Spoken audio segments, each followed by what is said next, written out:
Hello friends, welcome to my channel. இன்னைக்கு நம்ம சேனல்ல என்ன பார்க்க போறோம்னா, சபரிமலையோட டிக்கெட் எப்படி ஆன்லைன்ல பண்றது? டிக்கெட்ஸ் எல்லாமே க்ளோஸ் பண்ணிட்டாங்க. எல்லாமே நம்மளுக்கு ரெட்டா காமிக்குது. அதனால நம்மளுக்கு டிக்கெட் வந்து வராது அப்படிங்கிற எந்த கவலையும் வேணாம். நம்ம ஈஸியா டிக்கெட்ட வந்து ஈஸியா எப்படி ஆன்லைன்ல எடுத்துக்கலாம். ஒரு 10 to 15 மினிட்ஸ் நம்ம ஸ்பெண்ட் பண்ணா போதும் நம்மளோட ஆன்லைன் டிக்கெட்ட நம்ம ஈஸியா எடுத்துக்க முடியும். அத பத்தின ஒரு சின்ன வீடியோஸ் தான் உங்களுக்காக. ரொம்ப நாள் வீடியோஸ் போடாதனால நம்ம சேனல் நெறைய பேர் மறந்திருப்பீங்கன்னு நெனைக்கிறேன். ஸோ மறக்காம நம்ம சேனல பண்ணாம இருக்க இன்னும் மித்த எல்லா சப்ஸ்கிரைபர்ஸும் மறக்காம நம்ம சேனல சப்ஸ்கிரைப் பண்ணிடுங்க. அதே மாரி சப்ஸ்கிரைப் பண்ண எல்லாருமே வந்து இனிமேல் கன்டினியூஸா வீடியோஸ் எல்லாமே நான் அப்லோட் பண்ணுவேன். நீங்க அத கண்டிப்பா வந்து லைக் பண்ணுங்க, ஷேர் பண்ணுங்க, கமெண்ட்ஸ் பண்ணுங்க ஏதாவது இருந்தா. வாங்க ஃப்ரெண்ட்ஸ் நம்ம வீடியோக்குள்ள போலாம். ஃபர்ஸ்ட் அதோட அஃபிஷியல் வெப்சைட் என்னங்கிறது உங்களுக்கு தெரியல அப்டின்னா, நான் அதோட அஃபிஷியல் வெப்சைட்ட உங்களுக்கு கீழ வந்து டிஸ்கிரிப்ஷன் பாக்ஸ்ல குடுக்குறேன். என்னோட ஓல்ட் வீடியோஸ்க்கான லிஸ்ட்டையும் உங்களுக்கு நான் டிஸ்கிரிப்ஷன்ல குடுக்குறேன். ஏதாவது வீடியோஸ் உங்களுக்கு தேவைப்பட்டாலும் அத பத்தின கமெண்ட்ஸ் எனக்கு நீங்க கண்டிப்பா பண்ணுங்க. அதே மாரி நம்மளோட Facebook பேஜையும் கண்டிப்பா ரேணுஸ் ஆன்லைன் என்ரோல்மெண்ட்னு ஒரு Facebook பேஜும் உங்களுக்கு இருக்கு. இன்ஸ்டா பேஜஸும் இருக்கு. மறக்காம அதையும் நீங்க வந்துட்டு ஃபாலோ பண்ணுங்க. உங்களுக்கு அது ஆன்லைன் ரிகார்டிங் சர்வீஸ் ஏதாவது வேணும்னாலும் நாங்க பண்ணி குடுத்துட்டு தான் இருக்கோம். அது ரிகார்டிங் ஏதாவது வேணும்னாலும் எங்களோட வாட்ஸ்அப் நம்பரையும் சேர்த்து உங்களுக்கு நான் இதுல போடுறோம். நீங்க அதையும் சேர்த்து எங்களுக்கு எதா இருந்தாலும் பண்ணலாம். தென் ஃபர்ஸ்ட் நம்ம அஃபிஷியல் வெப்சைட்குள்ள போயிரலாம். சபரிமலா லாகின் அப்படிங்கிறது இதோட அஃபிஷியல் வெப்சைட்டு. ஸோ இந்த மாரி ஃபர்ஸ்ட் போனீங்கன்னா, அதோட இன்டர்ஃபேஸ் இந்த மாரி தான் உங்களுக்கு ஓப்பன் ஆகும். இதுல ஆல்ரெடி ரெஜிஸ்டர் பண்ணியிருக்கவங்க லாகின் யூஸ் பண்ணி உள்ள போய்க்கோங்க. ரெஜிஸ்டர் பண்ணாதவங்களுக்கு ரெஜிஸ்ட்ரேஷன் எப்படிங்கிறத பத்தி நான் உங்களுக்கு ஃபர்ஸ்ட் சொல்லிர்றேன். ஸோ அதுக்கு ஃபர்ஸ்ட் நீங்க என்ன பண்ணணும் அப்படின்னா, ரெஜிஸ்டர் அப்படிங்கிறத கிளிக் பண்ணிக்கோங்க. கிளிக் பண்ணீங்கன்னா அப்படின்னா, உங்களுக்கு நெக்ஸ்ட் பேஜ் எப்படி ஓப்பன் ஆகும்னா, அதோட ரெஜிஸ்ட்ரேஷன் ஃபார்ம் ஓப்பன் ஆகும். அந்த ஃபார்ம்ல பெருசா எதுவுமே கேட்க மாட்டாங்க. நம்மளோட கண்டிப்பா சபரிமலாக்கு போணும்னா, நம்ம கிட்ட கண்டிப்பா ஏதாவது ஒரு ப்ரூஃப் இருக்கணும். ஃபார் எக்ஸாம்பிள் ஒண்ணு ஆதார் கார்டு இல்ல நம்ம கிட்ட வோட்டர் ஐடி. ஸோ இந்த மாரி ரெஜிஸ்ட்ரேஷன் ஃபார்ம் ஓப்பன் ஆயிடும். உங்களோட ஃபோட்டோஸ் வந்து 100 கேபிக்குள்ள ஒண்ணு எடுத்து எல்லாத்தையும் அத கிராப் பண்ணி ரெடி பண்ணி வச்சுக்கோங்க. உங்களோட ஃபோட்டோஸ் அப்லோட் பண்ணுங்க. ஆஸ் யூசுவல் எப்பயும் போல கேஒய்சி ஃபார்ம் தான். அதே தான் கேட்குங்க. உங்களோட நேம், உங்களோட லாஸ்ட் நேம், மிடில் நேம்ஸ், அப்புறம் உங்களுடைய டேட் ஆஃப் பர்த், உங்களோட கான்டாக்ட் நம்பர், உங்களோட அட்ரஸ் இது மட்டும் தான் கேட்கும். ஸோ இது எல்லாமே உங்களுக்கு தெரிஞ்சது தான். ஸோ இது எல்லாத்தையும் ஃபில் பண்ணிக்கோங்க. ஃபில் பண்ணிட்டு கீழ ஒரு செக் பாக்ஸ் இருக்கும். ஐ அக்செப்டட்ன்னு அந்த செக் பாக்ஸ வந்து கிளிக் பண்ணிட்டு ரெஜிஸ்டர் பண்ணிருங்க. ரெஜிஸ்டர் பண்ணி முடிச்சிட்டீங்க அப்படின்னா, இந்த ரெஜிஸ்ட்ரேஷன் உங்களுக்கு கம்ப்ளீட் ஆகி உங்களோட ப்ரூஃப் எல்லாமே ஆட் ஆயிடும். ஸோ ஆட் ஆனதுக்கு அப்புறமா நெக்ஸ்ட் நீங்க போய் லாகின் பண்ணீங்க அப்படின்னா, லாகின் பண்ணதுக்கு அப்புறம் விர்ச்சுவல் கியூ இப்படி தான் உங்களுக்கு ஓப்பன் ஆகும்.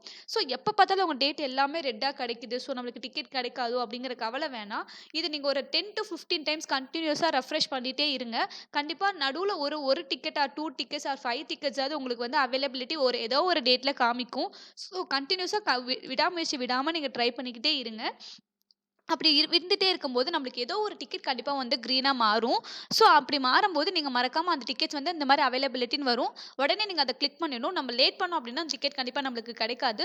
ஸோ அவைலபிலிட்டி கிளிக் பண்ணிட்டு செல்ஃப்க்கு போயிடுங்க. நீங்க வந்து 5 பேர் பண்ணீங்கன்னா அட் எ டைம்ல கண்டிப்பா கிடைக்காது. ஏன்னா அவைலபிலிட்டி ஒண்ணு தான். ஸோ நீங்க டக்குனு உங்களோட செல்ஃப்க்கு மாறிடுங்க. ஸோ செல்ஃப்க்கு மாறும்போது உங்கள ரெஜிஸ்டர் பண்ண உங்களோட டீட்டெயில் மட்டும் வரும். வந்ததுக்கப்புறம் கீழ வந்து ஆட் டூ விஷ் லிஸ்ட்ன்னு இருக்கும். அந்த விஷ் லிஸ்ட் ஆட் பண்ணிக்கோங்க. ஆட் பண்ணிட்டீங்க அப்படிங்கிற பட்சத்தில நெக்ஸ்ட் உங்களுக்கு வந்து ப்ரொசீட் இந்த மாரி உங்களுக்கு வந்துரும்.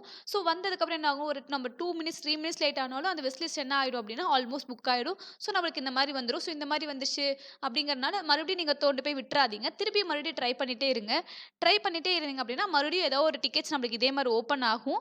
ஓப்பன் ஆகுனதுக்கு அப்புறமா நீங்க என்ன பண்ணணும் அப்படின்னா, மறுபடியும் அதே மாரி தான் உங்களோட அந்த எந்த டேட் அவைலபிலிட்டியோ அத கிளிக் பண்ணிட்டு செல்ஃப்க்கு குடுத்துருங்க. குடுத்ததுக்கு அப்புறம் தான் இந்த விர்ச்சுவல்குள்ள போய் லிஸ்ட் ஆட் ஆயிடும்.